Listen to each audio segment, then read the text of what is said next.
Hello everyone, welcome to Advait education. मेरे साथ Ranjan sir. और आपने जैसे थंबनेल में देखा होगा कि एसएससी जेई 2022 का नोटिफिकेशन ये आपने देखा होगा। तो मैं बात करना चाहता हूँ रंजन सर से और आपको भी ये बताना चाहता हूँ कि ये जो एसएससी जेई 2021, 2022, 2023 इसका जो एक स्कैम जो चल रहा है ये डिटेल में है क्या। तो रंजन सर आप मुझे बताएंगे कि ये जो नोटिफिकेशन में हम लोगों ने क्वेश्चन मार्क लगाया है इसका मीनिंग क्या है। जी sir, very good evening everyone and welcome on this session. Sir ये जो नोटिफिकेशन अभी रिसेंटली एक्चुअल में ये जो पूरा एक जो कैलेंडर रिलीज़ हुआ है ना एसएससी की तरफ से, ये अभी रिसेंटली रिलीज़ हुआ और इसने काफ़ी एक डिफरेंसेस क्रिएट कर दिए हैं और ख़ास तौर पे उन बच्चों के लिए जो एसएससी जेई 2022 के लिए प्रिपेयर कर रहे थे। ये मतलब एक बहुत ही शॉकिंग सा थिंग हो गया जो कि एकदम एक्सपेक्टेड बिल्कुल भी नहीं था, क्योंकि अभी जैसा जो ट्रेंड चल रहा है, जैसे बाकी सभी स्टेट्स के एग्जाम भी आप देख रहे होंगे कि एक के बाद एक अब आने शुरू हो चुके हैं। वैकेंसीज भी रिलीज़ हो रही है, चाहे राजस्थान की हो, यूपी पीसीएल की हो, तो प्रॉपरली सब रिलीज़ हो रहे हैं।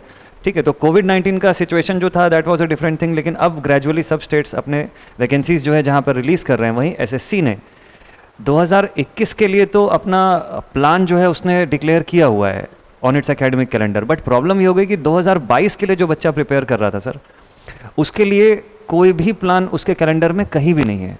ये बहुत ही शॉकिंग थिंग था, क्योंकि बहुत सारे सर स्टूडेंट्स ऐसे थे, आपसे भी कनेक्टेड थे, काफ़ी सारे स्टूडेंट्स मुझसे भी कनेक्टेड थे, जो ये बता रहे थे कि सर 22 का जो अटेम्प्ट होगा ये हमारा लास्ट होगा एज लिमिट के हिसाब से। तो ये एक बहुत ही बड़ी डिफिकल्टी थी उन स्टूडेंट्स के सामने। अब ऐसे बच्चों का सोच के और टेंशन की बात हो जाती है कि ये बच्चे जो 22 को टारगेट लेके जो प्रिपरेशन कर रहे थे वो अब क्या करेंगे इसके बाद नेक्स्ट, क्योंकि सर इस पूरे जो ये जो कैलेंडर इसने रिलीज़ किया हुआ है एसएससी ने, उस पूरे कैलेंडर में 2022 के एस्पिरेंट्स के लिए कहीं कुछ भी नहीं लिखा हुआ है। बिल्कुल सर, ये जो कैलेंडर रिलीज हुआ इसमें एक्चुअली है क्या, मतलब उसमें बताया क्या है। और मतलब जो एसएससी 2022 के एस्पिरेंट्स थे जो मेरे हिसाब से मार्च में स्टार्ट कर दिए होंगे प्रिपरेशन 2021 के, और वो प्रिपरेशन कंटिन्यूसली चला रहे होंगे, और अभी रिसेंटली जो कैलेंडर आया उसमें ये पता चल गया कि हमारे 2022 में कोई एग्जामिनेशन ही नहीं है, ऐसा। जी सर, एक्चुअल में हुआ ये कि नॉर्मली अगर पुराने ट्रेंड्स को अगर देखा जाए सर, अगर मैं इसके प्रीवियस ट्रेंड्स के हिसाब से अगर मैं बात करूं तो पुराने ट्रेंड्स के हिसाब से ये था कि एसएससी मोर और लेस नवंबर के अराउंड अपनी जो नोटिफिकेशंस थी वो रिलीज़ किया करती थी, और इसका पेपर 1 जो था वो नेक्स्ट ईयर के मार्च में कंडक्ट होता था, और पेपर 2 जो है फिर उस अप्रॉक्सीमेटली उसका रिजल्ट और फिर उसके अप्रॉक्सीमेटली 2 या 3 महीने के बाद अगस्त के approx max to max conduct हो जाया करता था।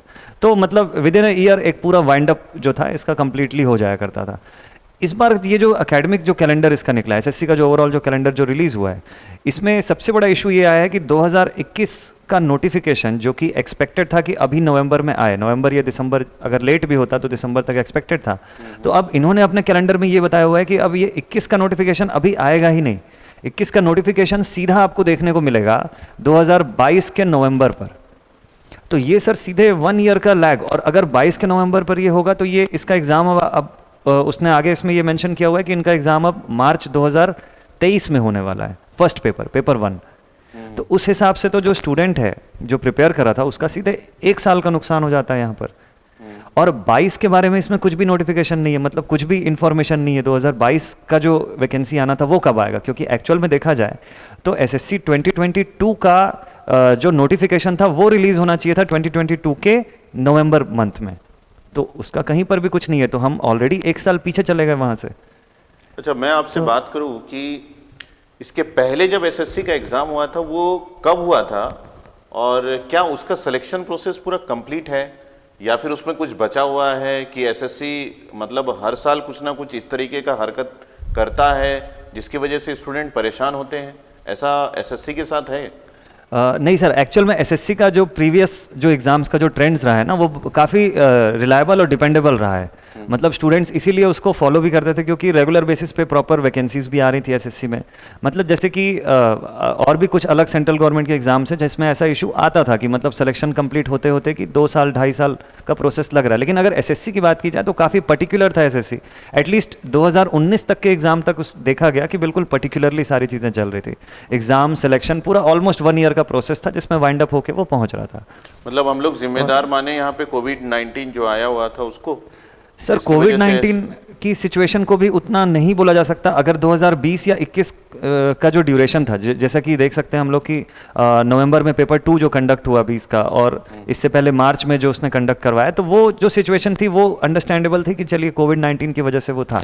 बट अब जो ये आ रहा है ना, अब तो ऑलमोस्ट सभी स्टेट्स ने वैकेंसीज ओपन कर दी है। अब काफ़ी सारी वैकेंसीज भी सब स्टेट की तरफ से रिलीज भी हो रही है। सारी चीज़ें एज पर देयर टाइम जो है वो चल रहा है। जैसे यूपीपीसीएल का हो गया, अभी रिसेंटली आप देख सकते हैं कि अभी और भी अलग अलग एग्जाम्स हुए थे। तो जैसे डीएफसीसीएल का भी पेपर हुआ था रिसेंटली। तो सारी चीज़ें as per their time table ही अब चल रही हैं, तो उसमें ऐसा कोई कोविड-19 का डिले उस तरीके से आ नहीं रहा है। और अगर डिले होता भी तो भी आप एटलीस्ट कैलेंडर में अगर रिलीज़ कर देते, कैलेंडर में आप बताते कि स्टूडेंट्स के लिए, सर प्लान तो लाया जा सकता है ना पहले, कि स्टूडेंट्स के लिए एसएससी ने प्लान किया हुआ है कि 2022 के लिए इस ड्यूरेशन में एग्ज़ाम होना है, फिर वो पोस्टपोन हो या चेंज हो उसका डेट, वो बात का मैटर होता। तो प्रॉब्लम ये है एसएससी का ट्रेंड सर, अगर प्रीवियस जैसा कि आपने पूछा, तो 2019 या उससे पहले का ट्रेंड अगर हम देखें तो उसमें इस तरीके का लैग जो था वो बिल्कुल भी नहीं था। कुछ डेटा मेरे पास है यहाँ पर, कुछ डेटा भी मैं लेकर के आया हूँ। लास्ट एग्जाम कब हुआ था एसएससी का? एसएससी का सर लास्ट एग्जाम जो हुआ था वो नवंबर 2021 में हुआ था, नवंबर 2021 में। और उसका सिलेक्शन प्रोसेस पूरा हो गया जो? नहीं सर, एक्चुअल में लैग वहीं से आना शुरू हुआ है। अच्छा। पेपर 2 जो एग्ज़ाम हुआ था वो लास्ट नवंबर 2021 में कंडक्ट हुआ था।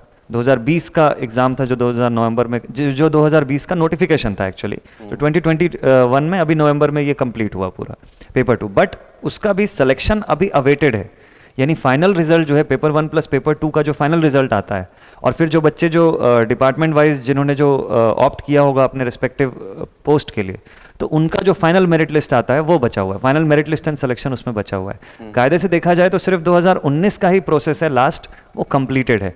ओके। तो ये एक बहुत बड़ा लैग साबित हो जाता है इसमें। तो मतलब बच्चों के लिए जो प्रिपेयर कर रहे थे उनके लिए एक स्ट्रगल हो गया, 1 साल का एक्स्ट्रा। जी सर। जिनका एग्ज़ाम अभी 2022 में होना चाहिए था उनका एग्ज़ाम हुआ नहीं, और जिनका एग्ज़ाम हो चुका है सेकंड पेपर 2020 का जी, उनका भी अभी तक सिलेक्शन का कोई हो पाया, कुछ भी नहीं आया हुआ। मतलब ये एसएससी के ऑफिशियली जो हो रहा है वो सारा चीज़ इस तरीके से चल रहा है, जिसकी वजह से अल्टीमेटली स्टूडेंट जो एस्पिरेंट्स है, जो प्रिपेयर कर रहे हैं, जो अपने पैसे भी खर्च कर रहे हैं, जो प्रिपेयर कर रहे हैं, वो अल्टीमेटली सफ़र कर रहे हैं। तो ये तो सही नहीं है।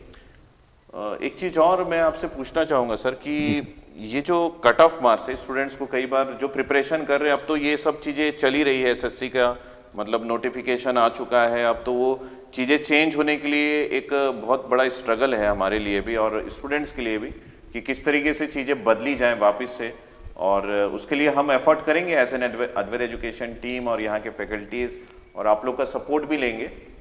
लेकिन जो लोग प्रिपेयर कर रहे हैं उनको भी एक बेहतरीन आइडिया होना चाहिए कि हमारे पास जो एग्जामिनेशन होते हैं उसके कट ऑफ में क्या चेंजेस आया है। अगर मैं एक ओपन कैटेगरी की बात करूं सर, तो क्या हमारे पास ये डेटा है कि हमारे सिलेक्शन कैसे होते हैं, क्या कट ऑफ होता है एग्जामिनेशन के बाद? जी सर, इसका कुछ डेटा भी मैं लेके आया हूँ, बट उससे पहले बेसिक थिंग इसका ये था कि एसएससी जो है वो 2 पार्ट्स में पेपर कंडक्ट करवाता है।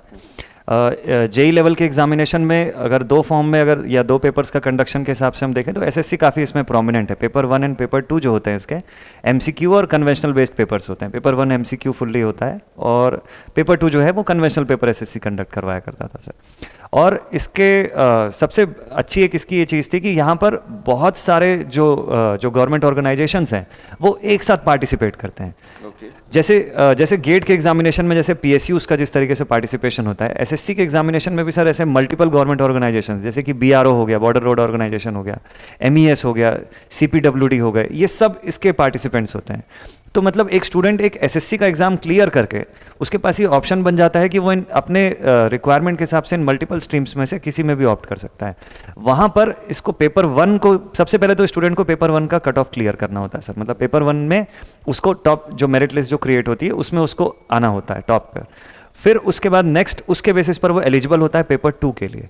पेपर 2 को क्लियर करने के बाद पेपर 1 एंड पेपर 2 का कंबाइंड कट ऑफ उसका क्रिएट होता है। फिर स्टूडेंट ने जिस स्ट्रीम में ऑप्ट किया होगा या जिस भी ऑर्गेनाइजेशन के लिए ऑप्ट किया होगा, जैसे अब किसी बच्चे ने बीआरओ के लिए अगर ऑप्ट किया तो बीआरओ पर जो ओवरऑल मेरिट लिस्ट क्रिएट होगी, बीआरओ के लिए कितनी पोस्ट रही है और उस पर जो ओवरऑल मेरिट लिस्ट क्रिएट होगी उसमें अगर वो बच्चा जगह बनाता है तब फिर वो सेलेक्ट होता है।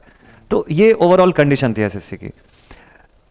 तो इम्पॉर्टेंट थिंग ये था कि यहाँ पर अगर कट ऑफ की मैं बात करूँ, बहुत डिसाइडिंग फैक्टर होता था पेपर 1, क्योंकि लास्ट कट ऑफ जो बनता था वो पेपर 1 प्लस पेपर 2 के हिसाब से बनता था सर। और पेपर 1 जो था बीइंग MCQ बहुत अच्छा स्कोरिंग पेपर कहलाता है हमेशा, तो MCQ में बच्चे के पास स्कोर करने का बहुत अच्छा अपॉर्चुनिटी रहता है।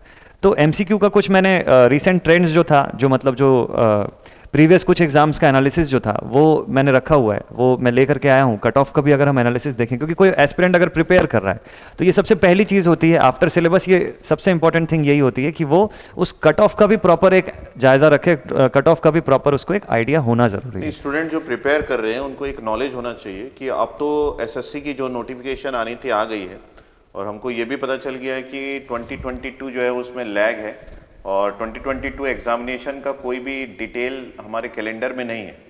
लेकिन अब स्टूडेंट के पास यही रह गया है कि जो प्रिपेयर कर रहे थे वो अपनी प्रिपरेशन को कंटिन्यू रखे टिल जब तक वो 2023 में 2021 का एग्जामिनेशन ना देते हैं ना। बिल्कुल सर। तो 2023 में मार्च में उनका एग्जामिनेशन होगा, और जो स्टूडेंट प्रिपेयर कर रहे थे उनके लिए मैं अब बोलूँगा कि हमको क्या है, वेस्ट से बेस्ट निकालने की एक आदत हो गया है इंडिया में, तो ऐसा ही है। तो हमको ये केयर करना है कि अब जब हम प्रिपेयर कर रहे थे पहले से, उसको प्रिपरेशन को कंटिन्यू रखें, और इसको एक पॉजिटिव थॉट लेके भी चलना है कि भैया हम जो प्रिपेयर कर रहे थे प्रिपरेशन के लिए टाइम मिल गया है।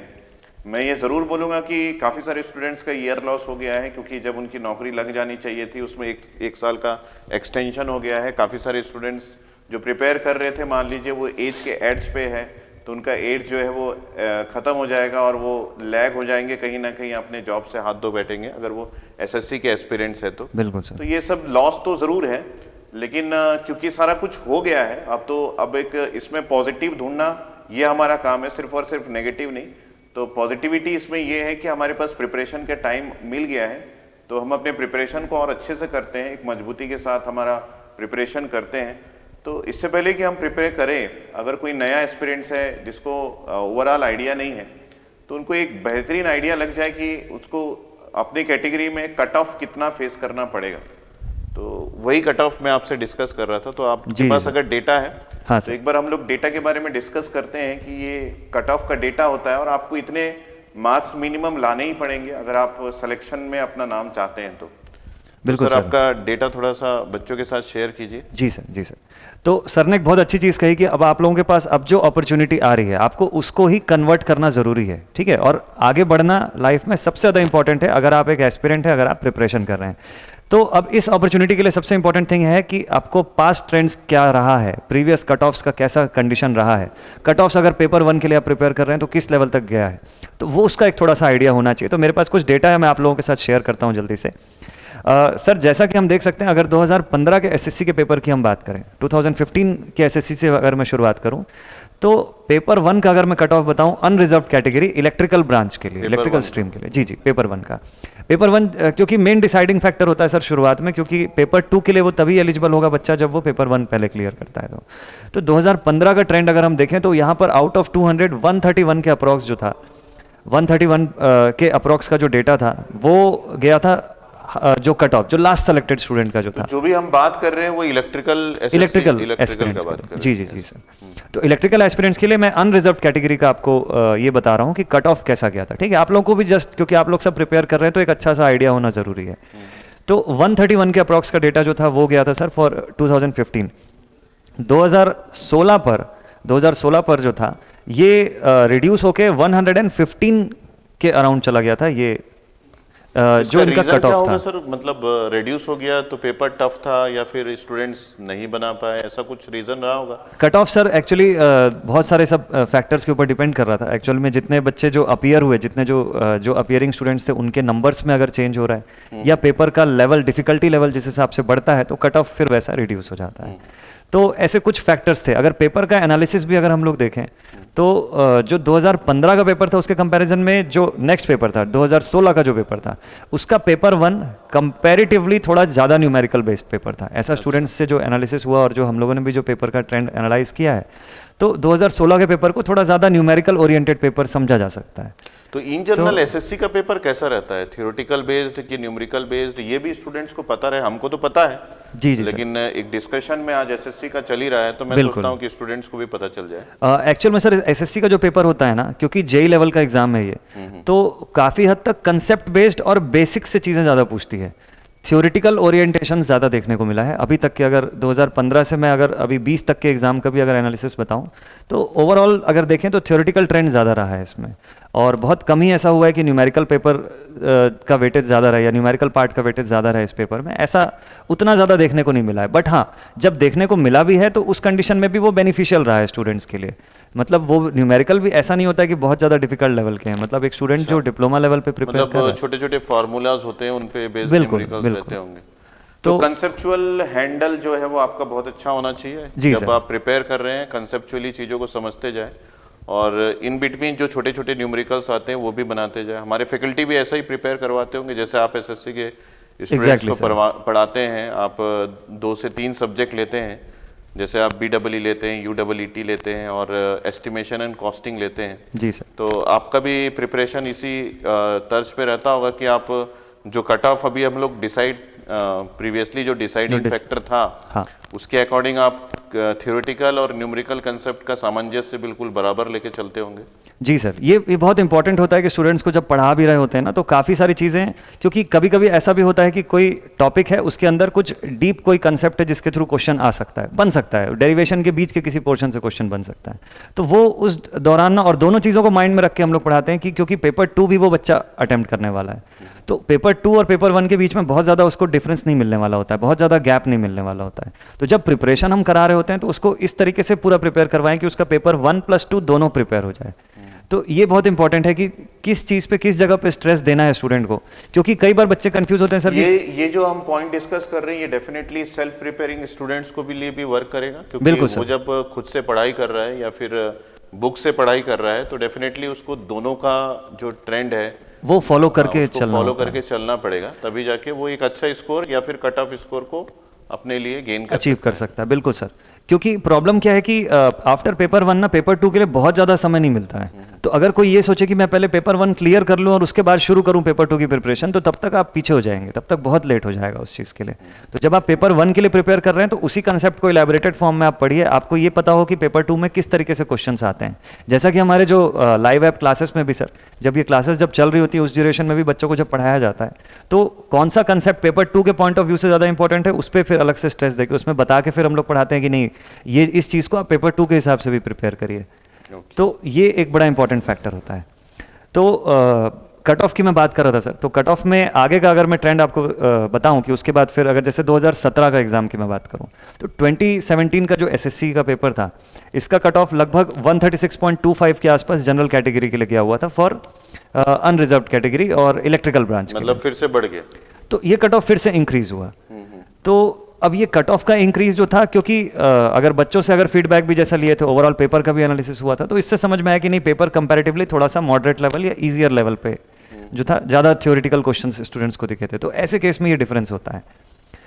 तो इंपॉर्टेंट है कि आउट ऑफ 200 अगर आप प्रिपेयर भी कर रहे हैं तो आपको ये, तो जो मैं कट ऑफ बता रहा हूँ आपको, ये बेयर मिनिमम, मतलब लास्ट सेलेक्टेड पर्सन का ये कट ऑफ था जो पेपर 2 के लिए एलिजिबल हुआ, तो ये उसका कट ऑफ था। तो आप अगर प्रिपेयर कर रहे हैं तो आपको अपना एक बेसिक थ्रेशोल्ड, एक बेसिक लास्ट लेवल जो है वो सेट करके रखना ज़रूरी है सर।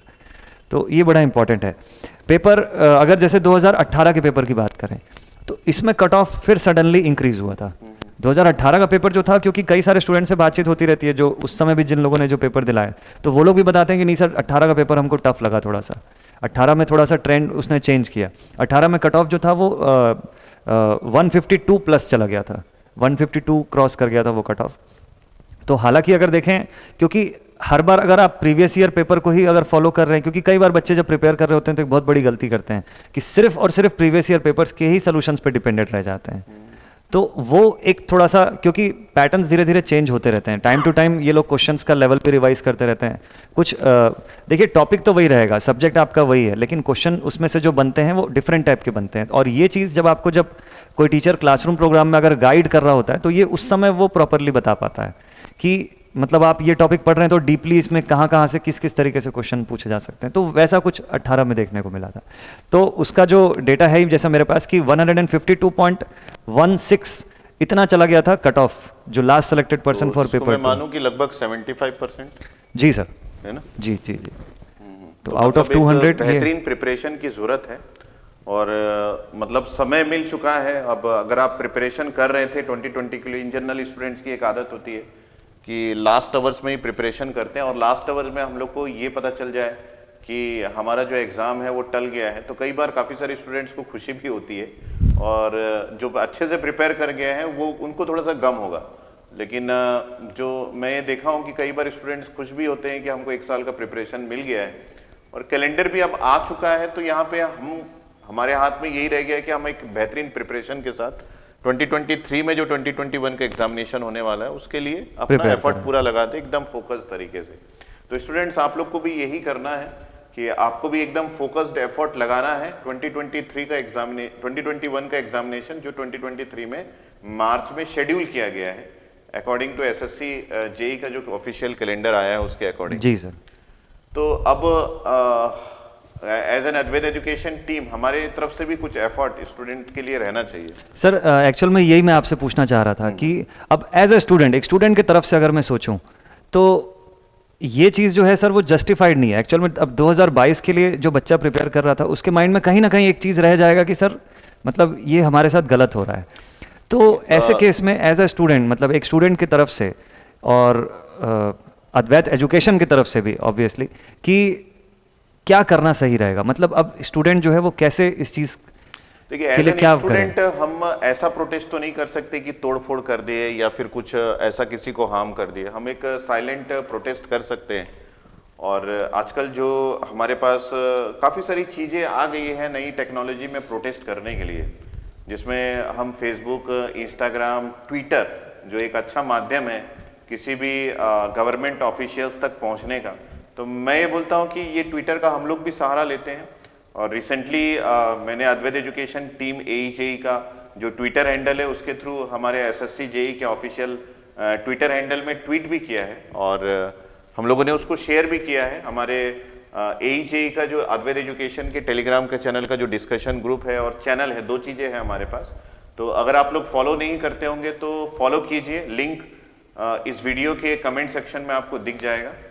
सर आप दे दीजिएगा अद्वैत एजुकेशन के डिस्कशन ग्रुप का और चैनल का, दोनों का लिंक। और उसमें हम लोगों ने शेयर भी किया है, जो अद्वैत एजुकेशन AEJE टीम से हम लोगों ने जो SSC JEE को ट्वीट किया है वो शेयर भी किया गया है, तो आप उसको रिट्वीट कीजिए। अपने प्रोटेस्ट को साइलेंट तरीके से आप करते रहिए, ज़रूर से ये उनके कानों तक जाएगा और डेफिनेटली वो इस बारे में सोचेंगे, क्योंकि जब भी ऐसा कुछ होता है तो डिसीजन कहीं ना कहीं स्टूडेंट के फेवर में आता ही होता है। जी सर। तो यहाँ पे भी आएगा, और उसके लिए हमको वेट करना पड़ेगा, ये तो तुरंत नहीं होगा, लेकिन वेट क्या हम लोग उसी चेंज के लिए करें या फिर प्रिपेयर करके करें, ये ज़रूरी है। तो मेरे हिसाब से हम प्रिपरेशन अपना चालू रखते हैं, और आप भी अपना प्रिपरेशन चालू रखिए। हम स्टूडेंट को जो भी गाइडेंस प्रोवाइड कर रहे हैं इस SSC JEE के प्रोस्पेक्ट में, वो हम प्रोवाइड करते रहेंगे। बस आप उसको रिट्वीट करके ऑफिशियल्स तक ये मैसेज पहुंचा दीजिए कि हम एग्री नहीं है जो भी आपने कैलेंडर जारी किया है, हमको कहीं ना कहीं यहाँ पे मिसिंग लग रही है, 1 साल का जो एग्ज़ाम्स है वो मिसिंग है। और अगर आप 2021 का एग्ज़ाम जो है वो 2023 में ले रहे हैं, तो 2022 के एग्जामिनेशन को आप कब लेंगे ये भी हमको अभी से बताइए, ताकि हम जो है अपने प्रिपरेशन को उस तरीके से मैनेज कर पाए। और पूरा पिक्चर क्लियर होने से कई बार सर, हाँ जरूरी है, कई बार सारी पिक्चर जो अगर क्लियर हो कि आगे क्या क्या हो सकता है, तो हमारा जो प्रिपरेशन है वो एक अलग लेवल पे होता है। कभी भी दिमाग में डायलेमा रहे तो प्रिपरेशन जो है वो हम उस लेवल पे नहीं कर पाते। जैसे कि एग्जाम पोस्टपोन्ड होगा, कोई बोल दे हमारे एग्जाम से पहले, तो हमारा प्रिपरेशन जो है वो कहीं ना कहीं हैम्पर हो जाता है। बिल्कुल। तो इसलिए हमारे पास एक क्लियर आइडिया होना चाहिए, इसलिए हम SSC JEE के ऑफिशियल्स में ये ट्वीट करके मैसेज पहुंचा रहे हैं कि हम एग्री नहीं करते, अगर एग्री करना है तो हमको ये भी बताएं कि 2022 SSC JEE का नोटिफिकेशन कहाँ गया है, उसके बारे में भी कुछ डिटेल्स आप कब देंगे, कम से कम यही बता दीजिए, हम उस डेट में वेट कर लेंगे। तो कुछ ना कुछ आपकी तरफ से एफर्ट होना चाहिए, और स्टूडेंट जो SSC JEE की प्रिपरेशन कर रहे हैं उनका एफर्ट भी उसी डायरेक्शन में होना चाहिए कि एक रीट्वीट हमारे अद्वैत एजुकेशन AEJE टीम में जो ट्वीट किया है उसको रीट्वीट करके अपना प्रोटेस्ट शो करे, है ना। बिल्कुल, मैं ये चाहता हूँ। बहुत ज़्यादा ज़रूरी है। जितने भी स्टूडेंट्स आप सब जो ये वीडियो देख रहे हैं, ये बड़ा ही इंपॉर्टेंट है, क्योंकि आप सब यूथ हैं और आपको अपनी बात रखना बहुत ज़्यादा इंपॉर्टेंट है। वो भी जब बात करियर की है, पूरे लाइफ, पूरे फ्यूचर की है, तो ये बहुत ही ज़्यादा इंपॉर्टेंट है। तो कोई बहुत ज़्यादा, जैसा कि सर ने बोला कि ऐसा रिवोल्ट या इस टाइप का ऐसा आप गलत वे में जाके नहीं करें, लेकिन ये इंपॉर्टेंट है कि आप अपनी बात ज़रूर रखें।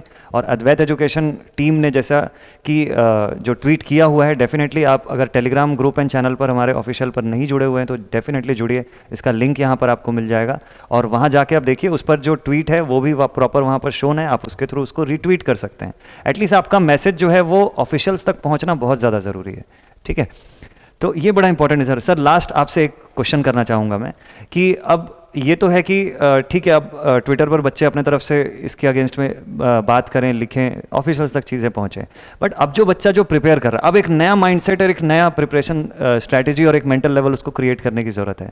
तो फाइनल मोमेंट में इस पर आप क्या सजेस्ट करना चाहेंगे कि जो बच्चा अब चूंकि कैलेंडर आ चुका है तो क्लियर तो है कि अब 2023 में ये एग्ज़ाम होने वाला है, तो उस स्टूडेंट के लिए जो आप उसको अपना माइंडसेट चेंज करने की ज़रूरत है, तो वो उसके लिए आप क्या सजेस्ट करना चाहेंगे? देखिए, काफ़ी बार ऐसा होता है कि जो चीज़ें हमारे हैंड में नहीं है, जो गवर्नमेंट ऑफिशियल्स डिसाइड करते हैं, उसमें हम सभी कुछ तो बदल नहीं सकते, लेकिन हमारे पास एक चीज़ है कि हम अपने प्रिपरेशन को कंसिस्टेंटली बनाए रखें।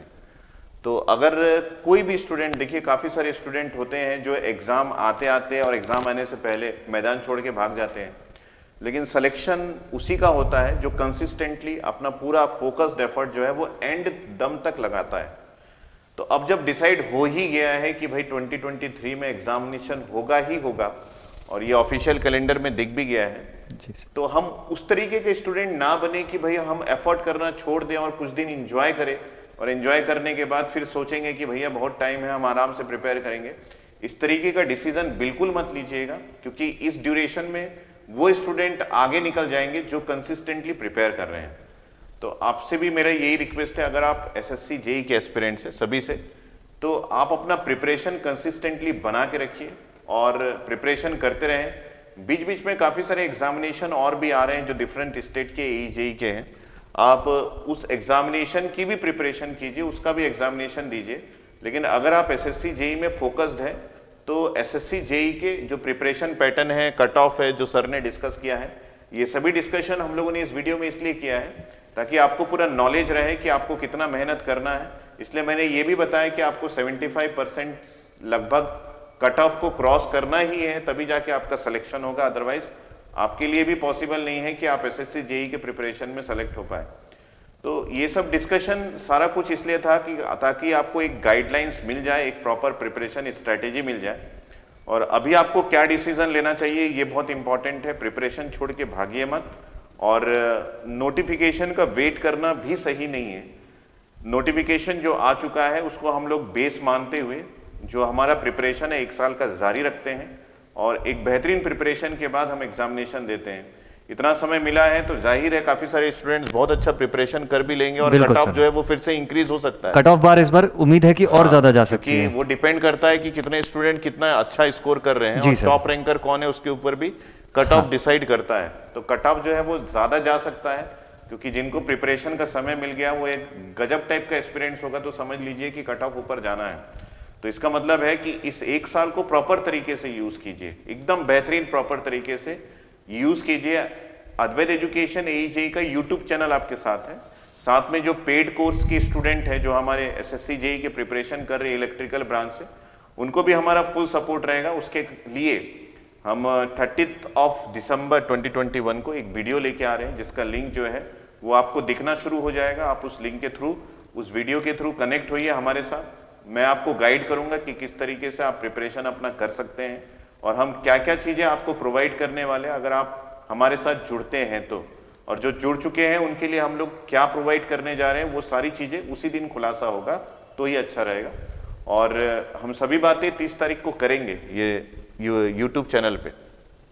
ये बड़ा इंपॉर्टेंट है सर, और बहुत अच्छी चीज़ आपने बताई। तो जितने भी स्टूडेंट्स आप सभी जो ये वीडियो देख रहे हैं, डेफिनेटली आप 30 दिसंबर को ज़रूर जुड़िए, सर ने जो सेशन बताया हुआ है रात 8 बजे का, उस पर आप ज़रूर से जुड़िएगा, क्योंकि अब आप जो प्रिपरेशन करेंगे ये फाइनल प्रिपरेशन होनी चाहिए। मतलब अब क्योंकि 1 साल के बाद अब जो एग्ज़ाम होगा, तो इस पर जो जैसा कि बोलते ही हैं कि slow and steady wins the race, तो ये वाला फैक्टर यहाँ पे बहुत बड़ा लागू होने वाला है। तो जो बच्चे जो सीरियस एस्पिरेंट्स हैं वो प्रिपरेशन कभी नहीं छोड़ते हैं अपनी। तो इन आप सभी के लिए जो जैसा लेवल होना चाहिए, जिस तरीके से आपको प्रिपेयर करना चाहिए, वो सारा कुछ स्ट्रैटेजी, सारा कुछ उस वीडियो में, उस सेशन पर सर आपके साथ डिस्कस करने वाले हैं। तो मिस बिल्कुल भी मत करिएगा उस सेशन को। और यही सर फाइनल वर्ड्स स्टूडेंट्स के लिए। तो आपको इस वीडियो से रिलेटेड कोई भी बात हो तो आप इस वीडियो के कमेंट सेक्शन में ज़रूर से कमेंट करना। आपको इस वीडियो से क्या जानने को मिला और किस तरीके से आप मोटिवेट हुए, ये भी वीडियो के कमेंट में ज़रूर से करना। हम आपके साथ ज़रूर जुड़ेंगे, आपके हर कमेंट का जवाब हम देंगे। ठीक है सर, तो हमारा डिस्कशन यहाँ पे एंड करते हैं। हम देखते हैं कि आगे स्टूडेंट के लिए हम लोग और क्या क्या कर सकते हैं। तब तक के लिए 30 तारीख को मैं आपसे फिर से मिलूंगा। तब तक के लिए आप सभी को थैंक यू, बाय बाय।